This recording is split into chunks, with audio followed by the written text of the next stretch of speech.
Hey guys, Youngblood with you, and what I wanted to do today as the PTU continues to expand and as we kind of look at a looming live release for 3.10 was to cover just a really simple topic, and that's how you get in and out of spaceports right now, leveraging kind of the new ATC system.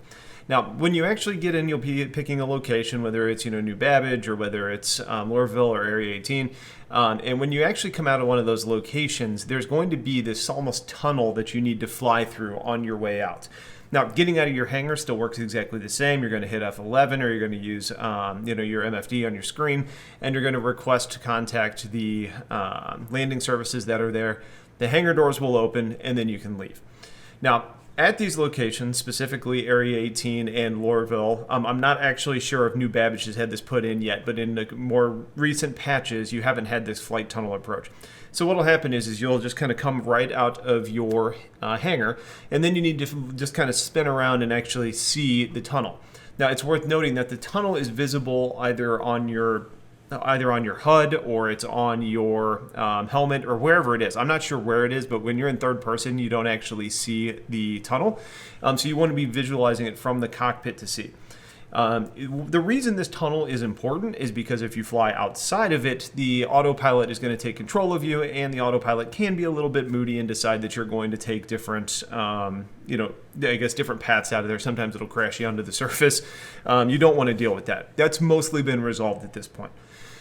Getting through this is not tricky in general. Ships that have VTOL thrusters do a pretty good job of being able to get in position, although they tend to fly pretty slow when they're in VTOL, and if you end up going into your standard flight mode, it can be a little bit strange flying through there and keeping your altitude up.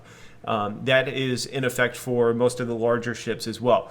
Ships like the Reclaimer are a Herculean effort to get off of the planet and to stay within the flight tunnel because your ship is just so big, it's so slow.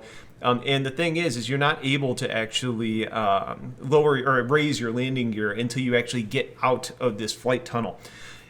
So you essentially are going to come out of the hangar, orient yourself towards the tunnel. You need to fly through it while staying in it. If you come out of it, the flight or the auto control will take over, and you'll have to start over again. It's a nice approach to try and avoid pad ramming at some of these large locations. It also feels kind of immersive to me, but it is something for you to be aware of. On the flip side, when you actually are going to be coming into a station, you do the same thing.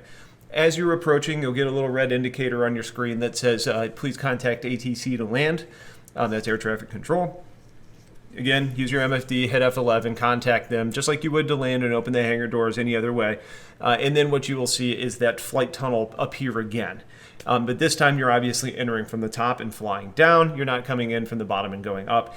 Again, very intuitive, very simple, but if you don't know what you're looking for the first couple times and you're just finding your way into the patch, it's going to be a little bit strange because you're going to have the auto control kick in, and you're just not going to really know what's happening. So that's basically it. I will say that a lot of the locations on planetary, like Outpost, for example, they do have that red message that pops up that says, please contact ATC to land. You don't actually need to do that at those locations. I typically do just because it's habit at this point as part of my landing approach, but it's not necessary, especially if you're not landing on a pad. But you can leverage that to land and do different things. And if you're in a small enough ship where you're using the little vehicle pads, you can do some nice options there as far as repair, rearm, refuel too. So that's the new flight in and out. We'll have more content coming for you as soon as we get a little bit more time available. And I think I just heard that PTU is now open to all backers. So I think all of you have a chance to get in and test this out. If you have questions, please let me know. Otherwise, stay tuned for more. Have yourselves a wonderful day and take care.